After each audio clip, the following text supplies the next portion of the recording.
नमस्कार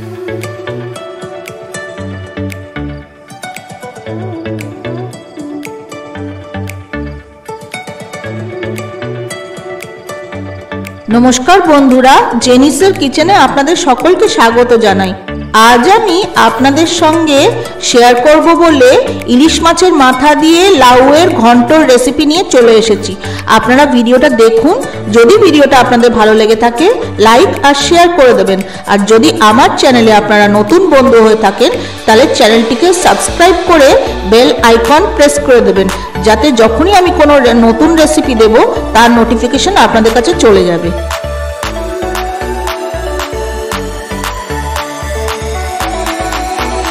इलिश माछेर माथा दिए लाउ घंट बानानोर जन्य आमी एकटा गोटा लाउके अर्धेक निये झिरिझिरि करे कुचिए रेखेछि। दुटो इलिश माछेर माथा नियेछि। फोड़নের জন্য নিয়েছি একটা তেজপাতা, একটা শুকনো লঙ্কা, গোটা জিরে, কাঁচা লঙ্কা। আর মশলার মধ্যে আমি নিয়েছি হাফ টিস্পুন জিরে গুঁড়ো, হাফ টিস্পুন হলুদ গুঁড়ো, স্বাদ মতো নুন আর চিনি। রান্নাটা আমি করব সরষের তেলে। ইন্ডাকশনে আমি একটা প্যান বসিয়ে দেবো। প্যানটা গরম হয়ে গেলে ওর মধ্যে সরষের তেল দিয়ে দেবো। সরষের তেলটা যখন গরম হয়ে যাবে আমি ইলিশ মাছের মাথাগুলো ওর মধ্যে দিয়ে দেবো হালকা ভেজে নেওয়ার জন্য।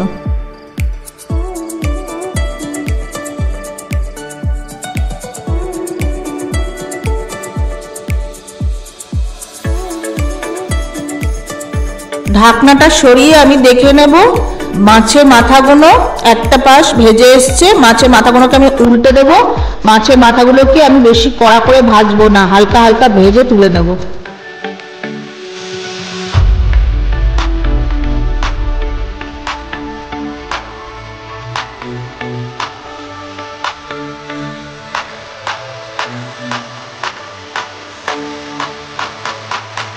মাছের মাথাগুলো হালকা করে ভাজা হয়ে গেছে। মাছের মাথাগুলোকে আমি তুলে রেখে দেব।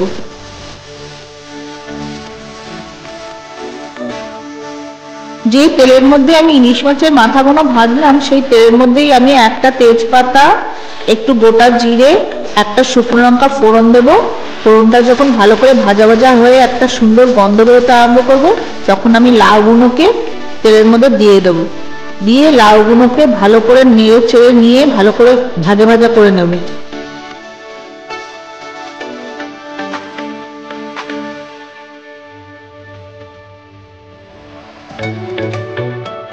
লাউগুলোকে একটু নেড়ে চেড়ে নিয়ে আমি ওর মধ্যে সামান্য একটু নুন দিয়ে দেব যাতে লাউগুলোর থেকে জল বেরিয়ে আসে।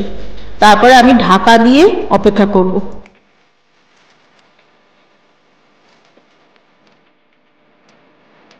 ঢাকাটা খুলে দেখে নেব লাউ থেকে জল বেরিয়ে এসছে।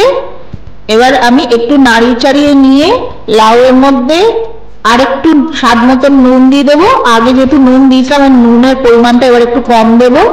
হাফ টিস্পুন জিরে গুঁড়ো সেটা দিয়ে দেবো, হাফ টিস্পুন হলুদ গুঁড়ো দিয়ে দেবো আর কয়েকটা কাঁচা লঙ্কা ওপরে দিয়ে দেবো। ভালো করে লাউটাকে মশলার সঙ্গে মিশিয়ে নাড়িয়ে চাড়িয়ে নিয়ে যখন লাউটা ভালো করে মশলার সঙ্গে মিশে যাবে আর ভালো করে জল ছেড়ে দেবে তখন আমি এর মধ্যে ইলিশ মাছের মাথাগুলো দিয়ে দেবো।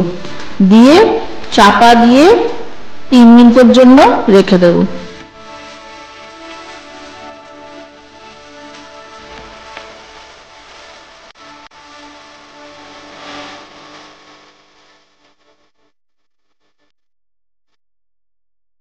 এবার ঢাকনাটা খুলে দেখে নেব লাউ থেকে অনেকটা পরিমাণ জল ছেড়ে দিয়েছে আর ইলিশ মাছের মাথাটাও ভালো মতন সেদ্ধ হয়ে গেছে।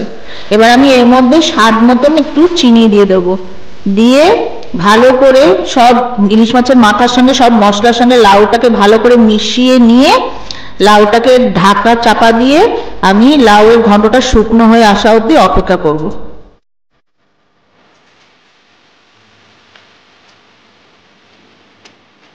ঢাকাটা খুলে দেখে নেব লাউয়ের ঘন্ট সুন্দরভাবে তৈরি হয়ে গেছে আর একদম শুকনো শুকনো হয়ে এসছে।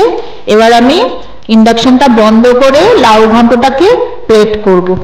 তৈরি হয়ে গেছে ইলিশ মাছের মাথা দিয়ে লাউ ঘন্ট। বন্ধুরা আপনারা ভিডিওটা দেখুন। যেভাবে আমি ইলিশ মাছের মাথা দিয়ে লাউ ঘন্ট তৈরি করলাম, আপনারা বাড়িতে বানিয়ে খেয়ে দেখুন, আপনাদের খুব ভালো লাগবে।